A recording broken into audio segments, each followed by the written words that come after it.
Hello every one. അപ്പോൾ നമുക്ക് പാലക്കാട്ടേക്കുള്ള യാത്രയൊക്കെ കഴിഞ്ഞിട്ടൊന്ന് എറണാകുളത്തേക്ക് പോയാലോ? ഏതാ സ്ഥലം? Kadamakudy. Birds on country, man.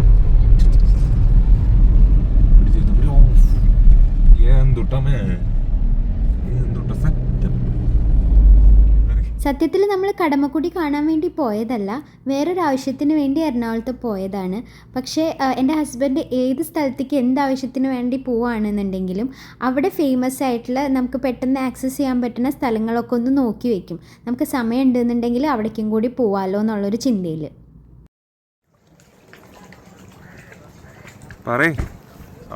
അവിടെ ചെന്ന വഴിക്ക് തന്നെ നമ്മളെ ബോട്ടിങ്ങിന് വേണ്ടിയിട്ട് ആൾക്കാർ സമീപിച്ചു. എനിക്ക് നല്ല പേടി ഉണ്ടായിരുന്നു, എന്നാലും സമ്മതിച്ചു. കൂടുതൽ ആൾക്കാരുണ്ട്. അതുപോലെ കൊച്ചിന്നാണെങ്കിൽ എറണാകുളത്ത് നിന്നൊക്കെ ആണെങ്കിലും പെട്ടെന്ന് വളരെ നിയർ ആയിട്ട് കിടക്കുന്ന സ്ഥലം ഒരു 8 അല്ലെങ്കിൽ 7 കിലോമീറ്റർ ഒക്കെ ഉള്ളു. 20 മിനിറ്റ് അല്ലെങ്കിൽ 15 മിനിറ്റ് കൊണ്ട് എത്താം. ഇനി കാണുന്ന ഒരു പീസ് ആൻഡ് കാമായിട്ടിരിക്കാം. വളരെ സൈലന്റ് ആണ്. നമ്മുടെ എറണാകുളത്തിന്റെ ഉള്ളിൽ ഇങ്ങനെ ചുറ്റിപ്പെട്ട ഹിഡൻ സ്പോട്ട് എന്നാ പറയണം. നമ്മളാ ന്യൂസിലൊക്കെ തന്നെ കാണാം. കുറെ മാതൃഭൂമി കുറെ ന്യൂസിൽ തന്നെ വളരെ വൈറലായിട്ട് നിൽക്കുന്ന സ്ഥലമാണ്. ഈ ചേട്ടൻ അവിടുത്തെ കാര്യങ്ങളൊക്കെ പറഞ്ഞു തരുന്നുണ്ടെന്നുണ്ടെങ്കിലും എൻ്റെ മനസ്സിൽ എന്തോ ഒരു വല്ലാത്ത പേടിയായിരുന്നു. എനിക്ക് കറക്റ്റായിട്ട് ശ്രദ്ധിക്കാനൊന്നും പറ്റുന്നുണ്ടായിരുന്നില്ല. പിന്നെ ലൈഫ് ജാക്കറ്റ് ഇട്ടിട്ടുണ്ട് എന്നുള്ളത് മാത്രമാണ് ആകെ ഒരു ആശ്വാസം ഉണ്ടായിരുന്നത്.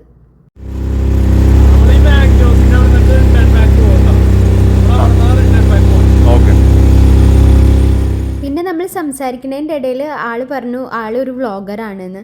അപ്പോൾ ഞാൻ ചോദിച്ചു എൻ്റെ അപ്പോൾ ഇന്ന് വ്ളോഗിങ് ഒന്നും ചെയ്യണില്ലേ, ക്യാമറയൊന്നും ഇല്ലേ എന്ന് ചോദിച്ചു. അപ്പോൾ ആൾ പറഞ്ഞു ക്യാമറയൊക്കെ എടുത്ത് നമ്മൾ ചെയ്യണമെന്നുണ്ടെങ്കിൽ നമുക്ക് നല്ലൊരു കോണ്ടൻറ്റ് വേണം. അപ്പോൾ ഇപ്പോൾ നിങ്ങളെ കൊണ്ടുപോകുമ്പോൾ ഞാൻ നിങ്ങളെ ഇതിലേക്ക് തട്ടിയിട്ടിട്ട് ഒരു പ്രാങ്ക് ചെയ്യുകയാണെന്നുണ്ടെങ്കിൽ അതൊക്കെ ഒരു കണ്ടൻറ്റ്. അതും കൂടി കേട്ടതോടുകൂടി ബാക്കി ഉണ്ടായിരുന്ന കിളിയും കൂടിയും പറന്നുപോയി. എങ്ങനെയെങ്കിലും തിരിച്ചൊന്ന് എത്തിയാൽ മതി എന്നായി എനിക്ക്. ഡീപ്പല്ലാത്തതിൽ എങ്ങനെ പോവാ? കയാക്കിങ് വെച്ചിട്ട് പക്ഷെ അത് മാനുവലാണ്. നിങ്ങൾക്ക് 10-15 അരമണിക്കൂർ തുഴഞ്ഞാൽ അവിടെ എത്തുള്ളൂ. കയാക്കിങ് ഒക്കെ ഉണ്ട്.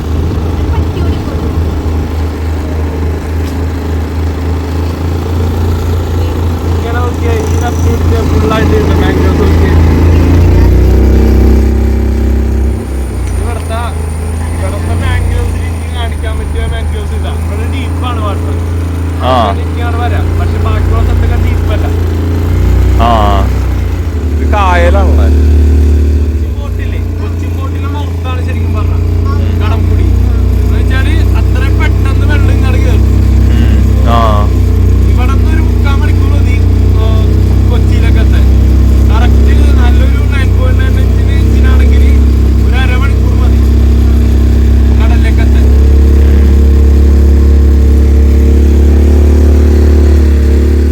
നമ്മളിങ്ങനെ പോണ പോക്കിൽ ഒരു പള്ളി കണ്ടു. പിന്നെ നമ്മുടെ കൊച്ചി വാട്ടർ മെട്രോ സ്റ്റേഷൻ കണ്ടു. പിന്നെ കള്ളുഷാപ്പ് കണ്ടു. പിന്നെ ഒരു തുരുത്തിൽ ഒരൊറ്റ വീട് മാത്രമായിട്ട് അങ്ങനെയും കണ്ടു. അതിന്റെ ബാക്കിലൊരു ബൈക്ക് കണ്ട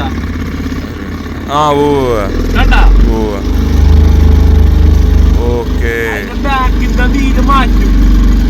ഓക്കെ, എന്നിട്ട് ഇതിന്റെ ബാക്ക് വീല് മാറ്റിയിട്ട് ഇതിനെ മിഞ്ചാക്കും. ഉള്ളിലേക്ക് കയറുകൾ റോപ്പുകൾ സെക്യൂർ ആവുന്ന രീതിയിൽ അതിനൊരു മിഞ്ചാക്കി എടുക്കും. ഫസ്റ്റ് ഗിയർ സെക്കൻഡ് ഗിയർ ഒക്കെ ഒരു ഹാൻഡിൽ പിടിപ്പിച്ചിട്ട് അവര് ഫസ്റ്റ് ഗിയർ ഇട്ടിട്ട് വലിക്കും. മൈലേജ് ഉള്ള ഒരു ബൈക്കാണ് വെക്കണമെന്നുണ്ടെങ്കിൽ ഒരു 3 ദിവസം 4 ദിവസം ഒരു 100 രൂപ പെട്രോൾ അടിച്ച് കഴിഞ്ഞാൽ വലിക്കാം. നിങ്ങളിവിടെ കയാക്കിങ്ങിന് പോകണമെങ്കിൽ ഈ മാൻഗ്രോവ്സിന്റെ ഉള്ളിലേക്ക് പോകണം. കയാക്കിങ് പോകാനേ ഇത് പറ്റുള്ളൂ. അല്ലാതെ നമ്മൾ ഈ ഒരു ബോട്ടിലേക്ക് പോകണ പറ്റൂല. ഭയങ്കര ജോബ്. കയാക്കിങ് ഉണ്ട് നമ്മുടെ അവിടെയും തൃശ്ശൂരും ഉണ്ട് കയാക്കിങ്.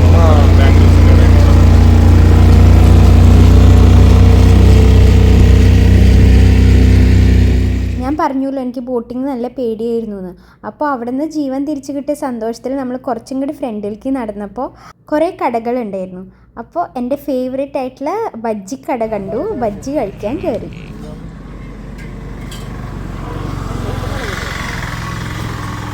സാനിറ്റൈസർ ഉണ്ടായിരുന്നു. ഇഷ്ടമായാ? മുളക് ബജ്ജി എന്നും എൻ്റെ ഒരു വികാരമായിരുന്നത് കൊണ്ട് എവിടെ നിന്ന് കഴിക്കാനാണെങ്കിലും എനിക്ക് ഭയങ്കര ഇഷ്ടമാണ്. അങ്ങനെ അത് കഴിച്ചതിൻ്റെ സന്തോഷത്തിൽ കുറച്ച് അവിടെ ഇവിടെയൊക്കെ നടന്നു. നല്ല ഇതുപോലത്തെ വലിയ വലിയ പക്ഷികളെയൊക്കെ കുറേ കാണാൻ പറ്റി.